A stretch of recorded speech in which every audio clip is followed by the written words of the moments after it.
And joining me now in the studio is Kay Cook, who is a rune and energy reader and a medium and author of the book Runes and Rainbows. Kay, welcome. Thank you for having me. Now, if we start just rune and energy reader, tell us just briefly, what does that entail? What does that mean? That's an interesting question because people say, well, do you read the energy of the runes? And of course, in a way, I do. We all do who read runes or who read, tarot cards.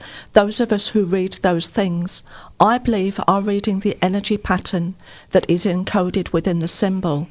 So they are symbols which represent cycles of energy within the universe, which of course we have within us and is also out there within the universe. So there is an energy that comes into it, but I am reading the symbol and what it means to me with the meanings that I have worked with over a long period of time. So these are the old Norse runes, but they don't just mean for you letters. They have a deeper meaning. They have a deeper meaning than letters to me. I know that they were the letters that were used within the Nordic region and other places because the Vikings travelled widely before we started to use Roman letters.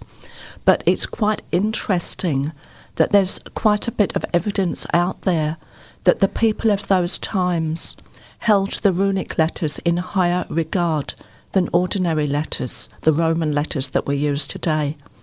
For example, there are many commemorative writings on stone, etc., both in Sweden and Norway and other places in northern England as well, where runic letters are used for at least 300 years after Roman letters were used for everyday means.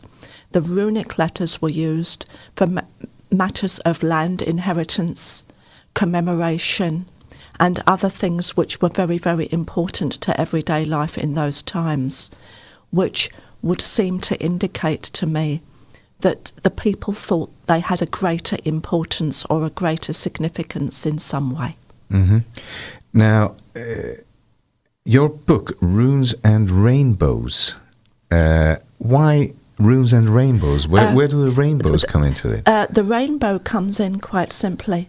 Some people have asked me whether it's to do with the rainbow bridge mentioned in Norse mythology, but it isn't. What it is connected to is when I read the runes, if people wish me to, I will also read them in a way which links to the personal energy of the person I'm reading for and how the universal energies are interacting with them. So that means that it doesn't change the meaning of the rune. What it does is it gives a personal application to the person and how that is working with them at this time. So to give an example, if we had Ur or Uras in the reversed position, that would indicate a loss of strength. But people lose strength for many reasons. So using the runes and rainbows system that I use, that I've developed, I would then ask my intuition to guide me to a particular chakra, what you call the orkustöð in Icelandic, the energy station, that would relate to this rune. What is it about with this person? And when I do that, I could be drawn to any of the chakras with any of the runes. But with some of them, I'm more likely to be drawn to certain chakras than others, but there's no hard and fast rule. So with Ur, if that person is feeling weak in their material life because they're very upset, they're going through a divorce, and they don't feel that they can give their best to their work or to their business, then I might be drawn to the heart chakra because it's the emotions that are causing the problem.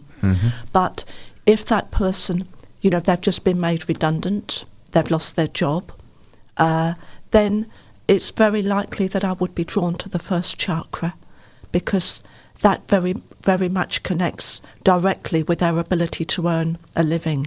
In other words, if the inability to take care of material things in life is a secondary effect of something else, I will be drawn to the chakra which would represent that something else to me, rather than the one that would directly represent taking care of ourselves in the material world, which is the first chakra, the base chakra, for the most part, although they all play a part to some degree. And then the other way that I follow the rainbow is I ask to see the spiritual energies that are currently being developed at this time, that are coming towards this person, that they are attracting to them, which usually will give an indication of the way life will play out. But always within those energies, there are different possibilities with most situations. So, it's not always a question of A plus B equals C. And, it can be, for example, that I will see a deep blue coming towards you, which I did with you, which for me will indicate that there is a decision coming up. Somebody else who uses a different system of colour interpretation might have a different interpretation of that colour, but for me, that colour would indicate always that there is a choice or a decision coming up. Now, what you do at that point of choice or decision is going to alter what will happen ultimately. But there are other times when we're looking at just going with the flow, and sometimes life is not offering the opportunity to make a decision. Life often doesn't. We often have to wait for the right moment, even when we don't like something. But what that deep blue is saying is there is going to be an opportunity to make a decision coming, and we related that to creativity and also to being able to put yourself first a little bit more. Wow. It's uncanny. So you use this for, fortune telling, we could say, or... We could say fortune telling, but, with fortune telling, we're going to say that a specific event is going to happen. And with this, sometimes that's what we're doing. Often that's what we're doing. But other times we're saying you've got choices, and if you do this, it can go this way. If you do this, it can put you in a stronger position. The universe at the moment is inviting you to use more of your creativity, or it's inviting you to take care of your body in a better way. But of course, what the person does with that can affect the outcome. Other times, life is acting on us. And when life is acting on us, obviously we don't have much, we can choose how we respond. But, for example, if somebody's employer is going to close the business and make them redundant, well, they're going to have to look for an alternative source of income, and they can't change that. Yeah. But you were talking about, you read my rune, or you had me pick a rune. And it was uncanny, because I'm very skeptical about things like this, medium and so on. Many are. You really struck close with your what you said about my rune and energy and color and so on. That I think you really struck very close to home, and I was very surprised. Okay. It's nice to hear that. It's always nice to have feedback, particularly from people who are skeptical. It's in some ways, people say to me, do you enjoy working with skeptics? And the honest answer is usually it doesn't bother me. You are what I would call a skeptic with an open door. In other words, you're prepared to consider possibilities. There are some people who will say, you could have looked me up online and got that information. Or there are people who will even say, you could have read the you get the information you give to people out of the telephone directory. Well, A, I never give telephone numbers, but B, I never know who's... sometimes people book an appointment with me, but when I work at Eyjafjörður, quite often people just come in off the street, and I just ask them their Christian name. I don't know where they're from. I don't know their background. I don't have a computer to look them up online. And if I work with mediumship in a public demonstration, then, I can't say, even if I'm sitting in the room waiting, oh yes, I'd like to look up the lady in the third seat from the left and look her up on Google. I don't know her name or anything like that, or I can go to, when I was in England, I used to work at a lot of spiritualist centres and churches, and I would go to a church that I hadn't been to before and walk in there 5 minutes before the service, knowing nobody, and have to know who in that room I wanted to work with, who the spirit communicator was. And, you know, there's no way you can prepare for that in advance. No. When you're going to a strange place, you just can't do it. But your book, Runes and Rainbows, Yes. what's it about? What can the readers find there? What the readers can find there is this method of working with the runes. Now, if somebody just wants to learn how to read the runes in the way that I do, they can do just that. They don't have to do the rainbows bit. And what I would recommend anyway is that people learn in easy stages. So they learn to read the runes. Then when they've practiced that a lot, they're ready to start to add working, the second stage, working with the chakras. Then when they've got used to that, they're ready to add the third, and I've got the colour charts set out here. They're ready to work with which that will tell them more about the issue and how the rune relates to the person. But then they're ready to add the third stage, where they're looking at how that is expressing itself at the moment. They're looking at what is coming towards this person in the near future. How are the energies working at the moment? But then we can look at sometimes the fourth stage, if we want to, where we're looking at the more distant energies that are coming forwards, but bearing in mind that sometimes we have the power to, you know, depending on what we choose to do, whether we make the most of life or not, to make changes to those. That is always a possibility. Or I say always a possibility. You know, there are some circumstances that will act on us. For example, if we have Rado in the reversed position, it would refer to the ending of a cycle. Now, the ending of a cycle can be many things. Some people say that and they think, my God, is somebody going to die? But I don't give that information. I just say it's the ending of a cycle. Occasionally, very occasionally, it can mean that. But usually, it means something that you're doing now will come to a natural end. That could be a relationship, a friendship, because I always say that people are in our lives for a reason, a season, or a lifetime. And it's better to go with the flow of that. You know, I do sometimes get people come to me because people can query specific issues if they come for a reading and say, well, you know, I've got this very dear friend, but she doesn't seem to want to spend much time with me now. She seems to be very busy with other things. What can I do to bring my friend back? And I always say, well, we mustn't be manipulative. So what we need to do is just to ask the runes if they can give us an understanding of, you know, a better understanding of how this relationship is working and how it may be improved if indeed it is right, you know, if that is the right thing to happen. And sometimes what we will get is that it's the ending of a natural cycle and, you know, that person has moved on because they have needed to.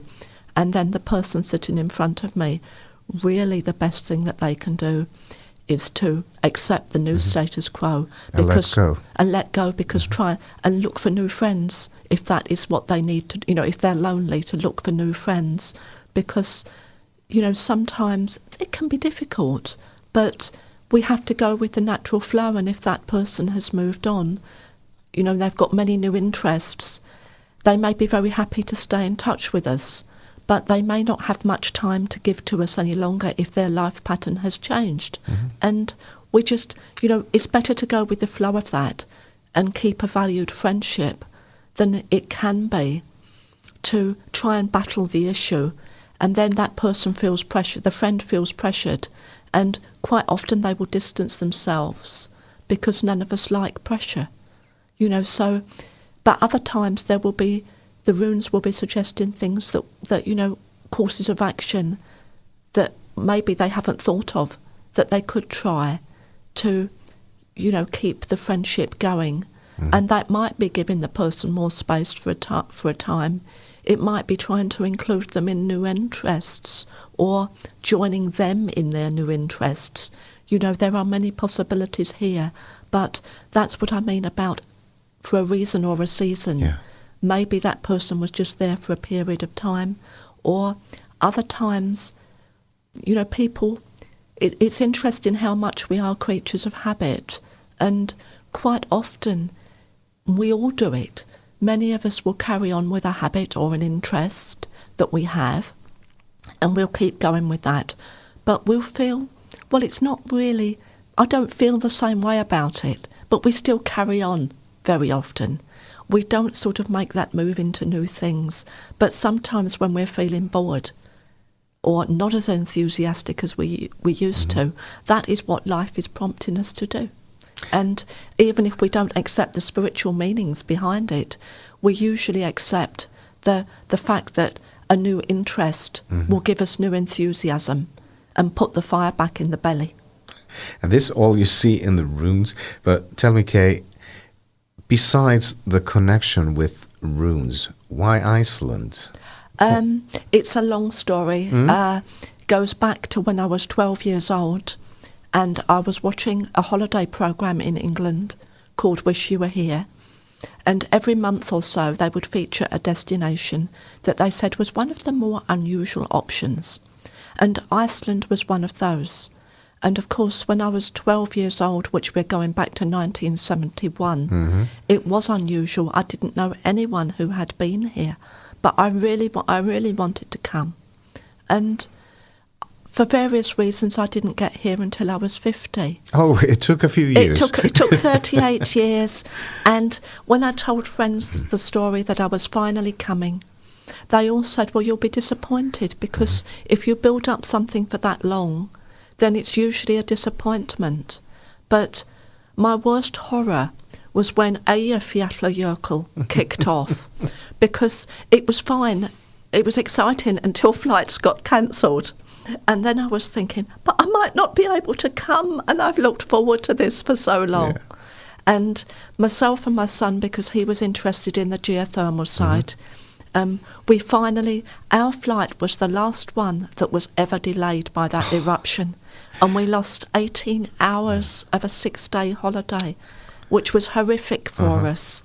But before we'd ever gone back to England, we'd booked to come back to Iceland in the October. And it was when I came back in the October that I had my first thoughts. I've got to spend time living here. And many people have asked me the reason why. And I just said I fell in love with a country and with a contrasting landscape. But the climate here suits me very well because I hate feeling hot. And then it suits you quite well. I can have a beautiful sunny day here the middle of summer. And I can sunbathe, and I'm not too hot. Yeah. So, you know, I get a great sun. I didn't in 2013 because the summer was so bad. But 2012 and 2014, I had the most fantastic suntan. And, you know, some people have said to me that I must be attracted to the energy here. Now, the energy here feels good to me. If it didn't, that would be quite off-putting. Yeah. But it wasn't the energy which attracted me. It was the landscape.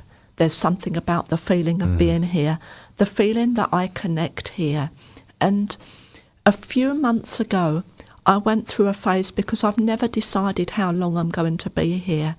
But I went through a phase of thinking maybe another 12 months, but sort of 6-7 months down the line, I know I want it to be longer than that. Oh. And, you know, so I haven't got a date for coming back. But you've been here now for 3 years. It'll be 3 years on the 17th of May. And, you know, I'll have a little celebration on that day. I know also one of the things that I felt, I went back to England between the 10th and the 28th of February this year, which I very much enjoyed. I did a little bit of work in England, taking a church service and so on, doing some readings. But I felt I was more strongly connected in Iceland than I was in England, even though I loved staying with friends, loved seeing everybody. But one of the things that I found really difficult was the city environment of England, because I stayed with friends in Bristol, a city of similar size to the greater Reykjavik area, but my first impression was how bad the traffic fumes were, because it doesn't escape very well. And I know, we've got traffic in Reykjavik, and it was the fast movements, and it was the fact that I feel here people are laid back, but they're not so horizontal that nothing gets done, which is something I like. Whereas I felt that when I was in Bristol, everything moved too fast, and I enjoyed being there. I enjoyed being with friends, but I wouldn't wish to live there. Yeah. Bath, where I lived for 3 years before I left England, I still loved. I still loved Bath, and that's a city. That's more easy. But isn't it interesting? Both places have hot springs. Yeah, that's true. They're both spa cities. That's right. And I know there's a hot spring in Bristol called Hot Wells, but it's not something that's ever been used as a spa. Whereas we know that the hot spring in Bath was used as a sacred site long, long before the Romans ever came to Bath. And, that's why the name Aqua Sulis was their chosen name for Bath, because they were looking at the goddess Sulis Minerva, who was associated with that hot spring. Where can we find your book, Runes and Rainbows? On Amazon, both Amazon.com and Amazon.co.uk. Amazon.com, I think you get a slightly faster delivery time. Okay. It's also for sale in Eyjafjörður, and of course I can be contacted directly. But Can people find you on the internet? people can find me on the internet, on Facebook or on Facebook, also at K Cook Spirit Wings. K Cook Spirit Wings. kcookspiritwings.com. Okay. But I am on Facebook.